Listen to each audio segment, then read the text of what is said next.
대한민국 근현대사를 성경적 세계관으로 알리고 전하는 대한역사문화원의 한국 근현대사 바로 알기 특강입니다.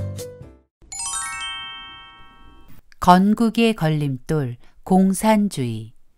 대한민국 건국의 걸림돌, 공산주의 두 번째 이야기를 이어가 보겠습니다.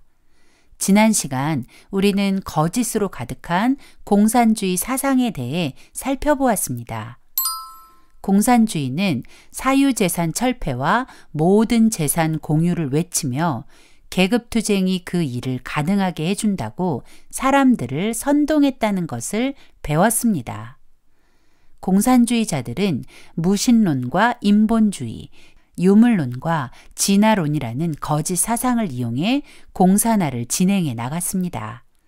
그러나 거짓 사상으로 만들어진 공산주의는 그들이 말하는 이상과는 전혀 다른 결과를 낳았습니다.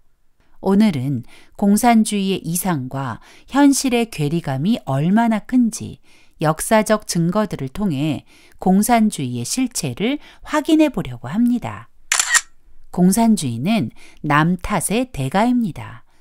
특별히 그들이 타깃으로 삼는 것은 자본주의죠. 그래서 개인의 문제든 사회적 문제든 그 책임을 자본주의에 돌리고 한편으로는 공산주의가 그 문제들을 해결할 유일한 대안이라고 주장합니다. 그러나 그 말은 다 거짓이었음이 역사를 통해 증명되었죠. 공산주의자들은 정치, 경제, 교육 등 모든 문제에 계급사 간의 프레임을 씌워 분열을 조장하여 틈을 벌리는 대가들입니다. 우리나라 건국 전부터 지금까지 공산주의자들의 이 전략은 끊임없이 이어지고 있습니다. 예를 들어 2014년 4월 16일 세월호 사건이 있었습니다. 제주도로 수학여행을 가던 고등학생들과 선생님들 304명이 배가 침몰하면서 목숨을 잃은 가슴 아픈 사건이었습니다. 누군가에게 분명한 책임이 있습니다. 그 책임은 1차적으로 그 배의 선장과 그 여객선을 운항하는 회사일 것입니다.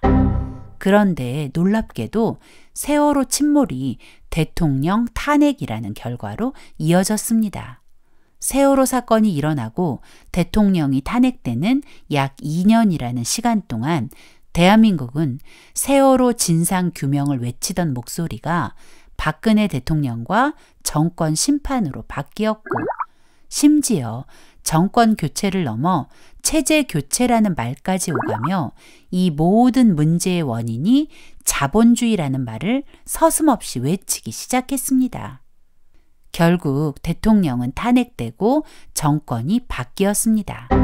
그런데 2020년 초 우리나라 법무부 장관 후보자 인사청문회에서 후보자에게 심각한 결함이 발견되었습니다. 법무부 장관 후보자의 자녀 입시 비리 문제였습니다. 그런데 당시 법무부 장관 후보자는 인사청문회에서 자녀 입시 비리 문제는 자신의 잘못이 아니라 우리나라 입시 제도의 문제라며 자기 반성은 없이 제도만 탓했습니다. 더구나 당시 대통령이던 문재인 대통령은 해외 순방차 출국하는 와중에 공항에서 긴급히 기자회견을 열어 조국 법무부 장관 후보자 가족을 둘러싼 여러 가지 문제가 논란이 되고 있는데 이것은 입시 제도의 문제니 입시 제도를 살펴봐 주기 바란다 라고 했습니다. 왜 공산주의자들이 하는 말과 행동이 문재인 전 대통령과 조국 전 법무부 장관에게서 그대로 보여지는지 모르겠습니다. 제도는 완벽하지 않습니다. 제도 자체도 제도를 운영하는 사람에게도 얼마든지 오류가 발생할 수 있습니다. 그래서 우리는 제도나 구조를 탓하기 이전에 나 자신을 돌아봐야 합니다. 공산주의자들은 문제 해결을 위해 사회구조나 제도를 운운하는 것이 아닙니다. 단지 자신들의 목적을 달성하기 위한 수단일 뿐입니다. 성경은 의인은 없나니 하나도 없다고 말합니다. 또 모든 사람이 죄를 지었다고 합니다. 우리는 그 죄 때문에 행복해질 수 없다고 성경이 가르쳐 줍니다. 그러나 공산주의자들은 사람이 죄인이라는 것을 부정합니다. 자신이 죄인이라는 것을 부정하면 그 사람은 구원받을 수 없습니다. 분명한 것은 내가 죄인이라는 것입니다. 지금 대한민국이 이렇게 어려움을 겪고 있는 것은 어떤 한 사람만의 잘못이 아닙니다. 사회구조나 제도 탓만도 아닙니다. 우리 한 사람 한 사람이 하나님의 뜻대로 살지 않고 하나님의 방법대로 살지 않은 결과입니다. 이제 우리가 할 일은 회개뿐입니다. 공산주의자들은 공산혁명으로 유토피아를 만들어 준다고 말합니다. 공산주의자들이 주장하는 유토피아는 부자도 가난한 사람도 없는 평등한 세상입니다. 전형적인 포퓰리즘이죠. 그들이 평등한 세상을 만들기 위해 사유재산을 철폐하고 모든 재산을 공유하는 방법은 부자 것을 빼앗아 가난한 사람에게 나누어 주는 강도짓입니다. 하지만 사람들은 평등이라는 단어 하나에만 집중한 나머지 그 말이 어떤 결과를 가져올지 고민하지 않고 평등한 세상을 달라고 외치게 되는 것이죠. 하지만 이승만 박사는 공산주의자들이 주장하는 평등이 가져올 결과가 얼마나 끔찍한 것인지 깨닫고 공산당의 당부당에 공산주의자들이 주장하는 포퓰리즘의 모순을 정확히 지적했습니다. 먼저 사유재산을 없애고 공유한다는 공산주의자들의 궤변에 모든 사람의 재산과 토지를 모아서 똑같이 나눈다고 결국은 게으른 사람이 점점 늘어날 것이고 결국 나라가 망하게 될 것이라고 했습니다. 맞습니다. 내가 아무리 일을 해도 일하지 않은 사람과 똑같은 취급을 받는다면 누가 힘들여 일하겠습니까? 그런 일이 반복되다 보면 결국 모두가 가난에 처하게 되는 것이죠. 또 공산주의자들은 자본가를 없애야 한다고 주장합니다. 이승만 박사는 자본가 타도를 외치는 공산주의는 결국 도태될 수밖에 없음을 말합니다. 자본가들을 다 없애버리면 누가 기술을 개발하고 좋은 물건을 생산할 수 있겠는가? 자본가를 없애면 나라는 경쟁력을 잃고 발전하지 못하고 후진국이 되는 것이다. 공산주의자들은 지식인도 없앤다고 했습니다. 공산주의자들은 고등교육을 받는 것이 부르주아의 전유물처럼 매도하면서 모두가 똑같은 교육만 받으면 된다고 했죠. 그러나 그것은 자기들이 잡은 권력을 유지하고 싶어 사람들을 바보로 만들려는 꼼수였습니다. 이승만 박사는 그들의 속내를 정확히 알고 있었기에 모든 사람의 하향 평준은 옳은 일이 아니라고 일침을 가했죠. 지나친 경쟁 구도에서 우리 아이들이 병들어 간다는 말로 평준화 교육을 주장하는 것은 결국 모두를 우매하게 만드는 어리석은 길임을 기억해야 합니다. 공산주의자들이 말하는 평등한 세상을 만들려다 망한 나라들이 많습니다. 아르헨티나, 베네수엘라, 그리고 그리스 같은 나라들입니다.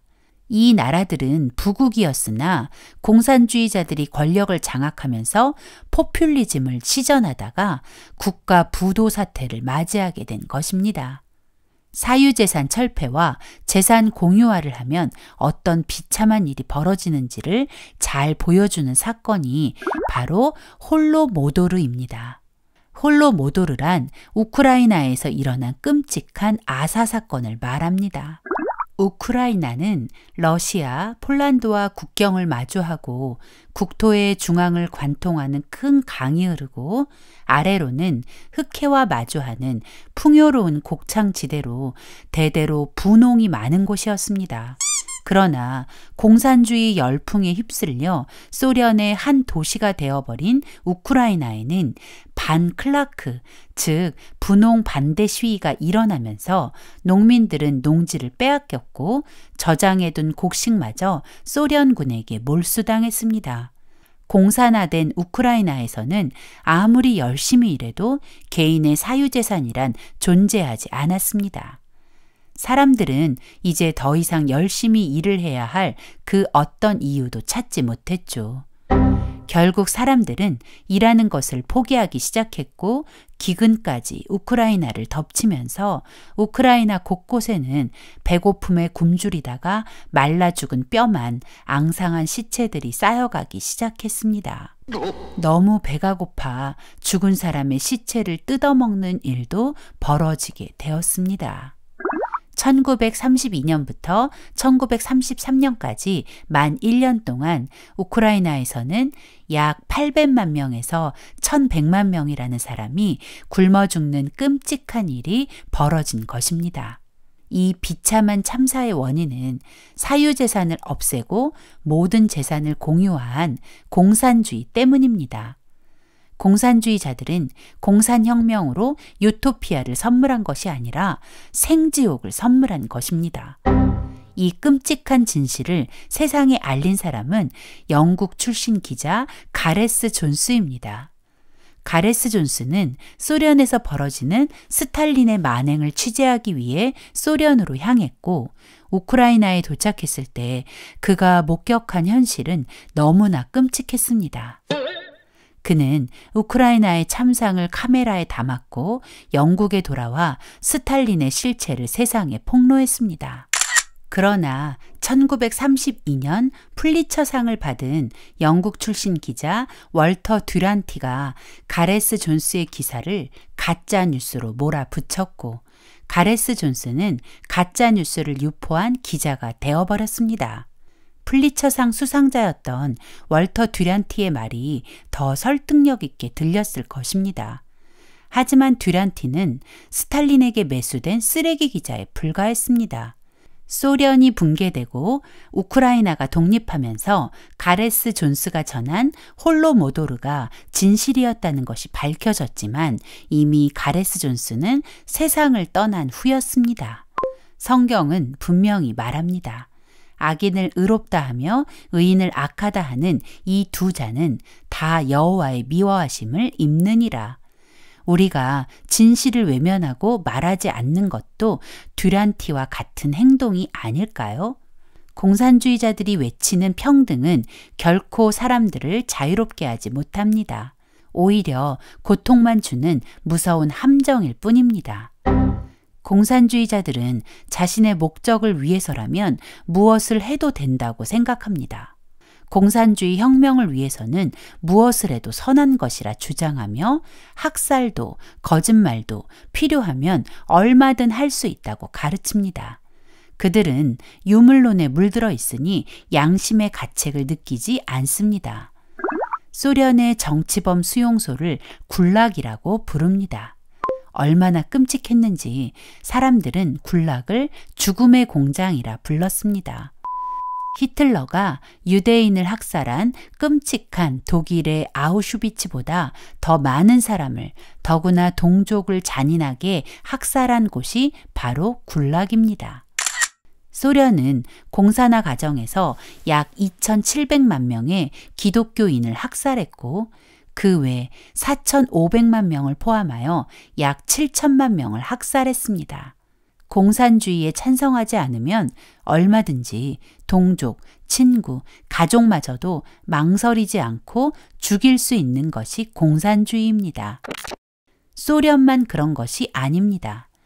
캄보디아도 1975년부터 공산주의자 폴포트가 권력을 잡으면서 1979년까지 약 4년 동안 끔찍한 민족 학살이 벌어졌습니다. 약 170만 명의 사람들이 공산주의자들에게 끔찍한 학살을 당했다고 합니다. 이 끔찍한 학살은 영화로도 만들어져 공산주의의 악랄한 실체를 보여주었죠. 공산주의는 캄보디아를 영화 제목 그대로 킬링 필드, 죽음의 땅으로 만들어버렸습니다. 최초의 공산주의 혁명을 주도한 레닌은 공산당은 다른 세력이나 단체들과 더불어 행동을 통일하고 그 중에서도 근본적인 문제의 견해를 달리하는 사람들과도 협력하는 능력을 보여주어야 한다라고 했습니다. 이 말은 절대 하나 될 수 없는 대상과도 얼마든지 연합할 수 있다는 것입니다. 진짜 좋아서가 아니라 거짓으로 그런 척 해야 한다는 것입니다.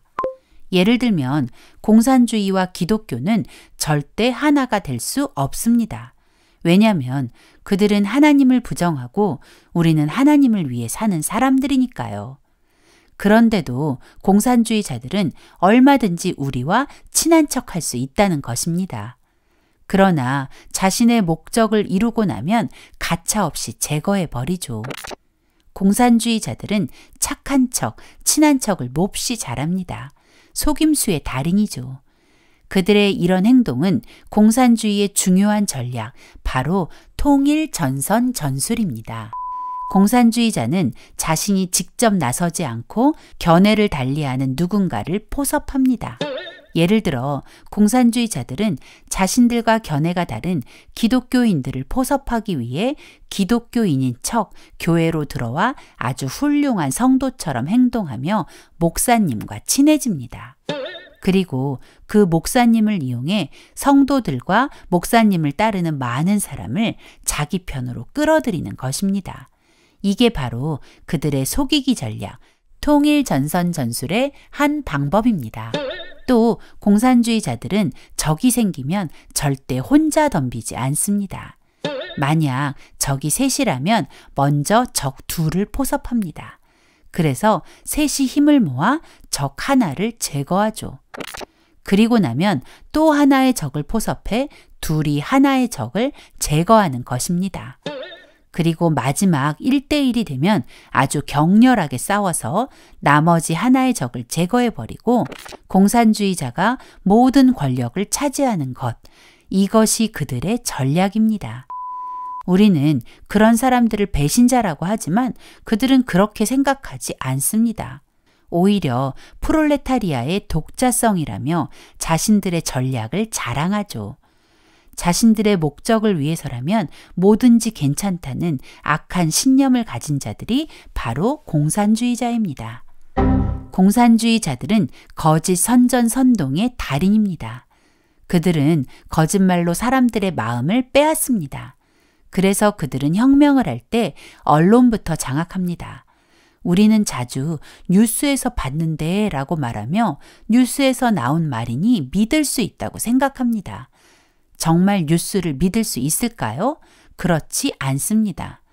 공산주의자들은 혁명에 앞서 언론을 장악하고 자신들이 원하는 뉴스를 만들어 세상을 기만하는 능력자들입니다. 레닌이 공산혁명을 할 당시에는 신문이 언론의 대표 주자였다면 지금은 인터넷, 유튜브, SNS, TV 뉴스, 신문 등으로 그 폭이 넓어졌습니다. 공산주의자들은 그런 매체를 이용해 사람들을 속이고 선동한다는 것입니다. 레닌은 공산혁명을 하려면 반드시 언론을 이용해야 한다고 했습니다. 잘 훈련된 소수의 공산주의 혁명가가 있다고 혁명에 성공하는 것이 아니다. 대중을 선동해서 공산주의를 지지하게 만들어야 한다. 그것을 위해 언론은 아주 중요하다. 적의 약점을 폭로하고 많은 사람이 우리의 적을 미워하게 만들어야 한다. 그것을 위해 신문이 필요하다. 언론은 집단적 교육자, 선전자, 선동자, 조직자이기 때문이다. 민주주의가 망할 때까지 우리가 민주주의인 척하면 된다. 레닌은 신문을 이용해 적의 약점을 폭로하고 사람들이 그 적을 미워하게 하고 자신들은 좋게 보이도록 하라고 했습니다. 언제까지? 적이 완전히 망할 때까지. 그래서 공산주의자들은 언론을 장악하고 이용하는 것이죠. 이 그림을 보면 언론이 얼마나 쉽게 이용당하는지 알게 됩니다. 실제 장면과 카메라에 담긴 장면은 뭔가 위화감이 있습니다. 실제는 오른쪽 사람이 가해자인데 카메라에 담긴 장면은 왼쪽 사람이 가해자로 보이게 만들었습니다. 언론 장악의 노림수가 바로 언론 조작입니다.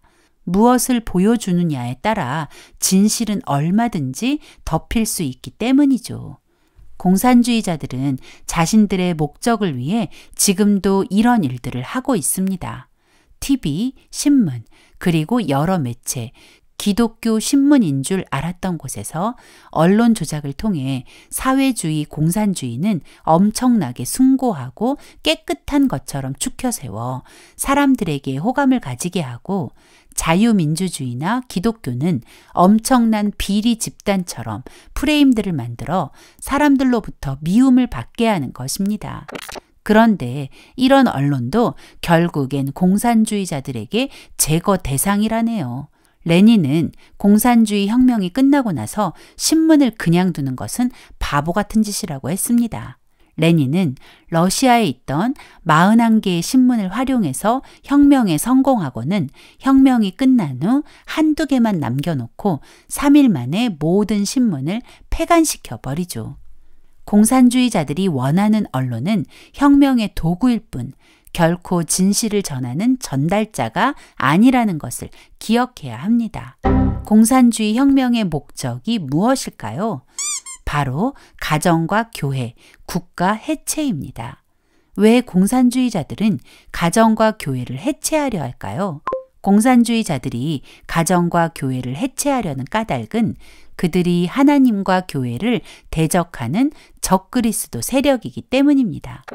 레닌은 공산주의 혁명을 하면서 교회를 노동자, 농민, 무산대중의 원수로 규정하고 교회를 없애야 한다고 했습니다. 스탈린 다음으로 소련의 권력을 잡은 후르시초프는 3년 안에 크리스천들을 다 없앤 후 마지막 한 사람 남은 것을 전국 TV에 보여준 다음 처치하여 크리스천들의 씨를 말려버리겠다고 했습니다. 그런데 공산혁명 이후에도 여전히 완전한 공산화가 되지 않았습니다. 억압할수록 교회는 힘을 얻었고 신앙을 통해 공산주의와 싸우게 되었기 때문입니다. 공산혁명으로만 진정한 공산주의를 완성할 수 없다는 것을 깨달은 게오르크 루카치는 마르크스 혁명의 실패 원인을 기독교로 규정했습니다. 그리고 더 이상은 집단적 혁명이 아닌 개인의 의식, 정신, 문화에서 기독교를 완전히 뿌리 뽑아야 공산혁명이 가능하다고 주장했습니다. 안토니오 그람시는 진지정과 헤게모니 이론을 세상에 내놓으며 전쟁에서 진지를 구축하여 싸우듯 정치, 경제, 교육, 문화 등 다양한 영역에 공산 진지를 구축하고 오랜 시간에 걸쳐서라도 주도권을 장악하여 공산주의를 완성하자고 했고 그람시의 진지정과 헤게모니, 즉 주도권 장악은 이미 대한민국을 아수라장으로 만들어버렸습니다. 그람시의 진지전은 문화혁명이라는 이름으로 중국을 장악해 모든 권위에 도전하도록 사람들을 부추겼습니다. 학생이 선생님을 죽이고 또 자녀가 부모를 처단하게 하는 일들이 마구 일어났죠. 결국은 가정이 깨지고 학교가 무너지고 교회가 무너졌습니다. 중국에서 이런 혁명이 성공하고 난 후 유럽에도 그 혁명의 바람이 불기 시작했습니다. 1968년 유럽에는 모든 금지하는 것을 금지하라, 불가능한 것을 요구해 구속 없는 삶을 즐겨라 라고 외치며 공산주의자들의 새로운 전략이 시작되었습니다. 유럽과 미국은 성경적 세계관이 그들의 역사와 문화에 녹아 있습니다. 그런 유럽과 미국에 하나님 말씀을 지키려니 너무 힘들지 않아? 하나님 말씀대로 살려니까 자유가 없는 거야. 그러니까 이제 자유롭게 살아. 하나님은 없어. 라는 사단의 속삭임이 퍼져가기 시작한 것입니다. 그들이 말하는 금지하는 모든 것을 부정하라는 것의 가장 중심에는 하나님을 부정하라는 교묘한 속삭임이 숨어 있었습니다. 사람들이 하나님을 떠나면 가정도, 교회도, 나라도 무너지게 되기 때문이죠. 공산주의자들은 교회와 가정을 파괴하기 위해서 성혁명을 주장하고 동성애를 사랑으로 둔갑시키고 여성들의 자유를 운운하며 페미니즘을 등장시켜 가정과 교회를 해체하려는 아주 무서운 시도들을 끊임없이 이어가고 있습니다. 이승만 박사는 공산주의자들의 기독교 말살 계획을 강력히 비판했습니다. 그 이유는 기독교가 우리에게 자유와 평등을 전해준 하나님의 선물이기 때문입니다. 이승만 박사는 교회가 없어지면 세상이 악해진다는 것을 잘 알고 있었습니다. 우리가 사는 목적은 하나님을 영화롭게 하는 것과 하나님을 즐거워하는 것입니다. 그러나 공산주의자들의 목적은 계급투쟁으로 권력을 가지는 것입니다. 성경은 우리에게 분명히 말합니다. 아, 너희들에게 재앙이 있을 것이다. 나쁜 것을 좋다고 하고 좋은 것을 나쁘다고 하는 사람들아, 어둠을 빛이라고 하고 빛을 어두움이라고 하는 사람들아, 쓴 것을 달다고 하고 단 것을 쓰다고 하는 사람들아, 아, 너희에게 재앙이 있을 것이다. 스스로 똑똑한 사람이라고 보고 스스로 많이 안다고 여기는 사람들아, 우리는 성경의 경고를 기억해야 합니다. 똑똑한 척하며 공산주의를 용인하면 결국 우리는 완전한 멸망으로 가게 될 것입니다. 2차 세계대전 이후 한반도 주변 지도입니다. 많은 나라들이 소련에 의해 붉게 물들어 버렸죠. 그런데 우리가 사는 대한민국은 그 붉게 물든 나라들 속에서 자유를 지켜냈습니다. 대한민국 건국과정에서 우리나라는 공산화가 될 수 있는 충분한 조건들이 있었지만 공산주의의 실체를 정확히 알고 끝까지 맞서 싸웠던 이승만 박사가 있었기 때문에 오늘 우리가 이 자유를 누리고 있는 것입니다. 사람의 수가 많다고 승리하는 것이 아닙니다. 한 사람이라도 깨어 있다면 승리할 수 있습니다. 위기 때마다 하나님을 의지하고 넓은 길이 아닌 하나님이 원하시는 길로 걸어간 이승만 박사처럼 우리가 위기에서 대한민국을 건져낼 한 사람이 되시길 바랍니다.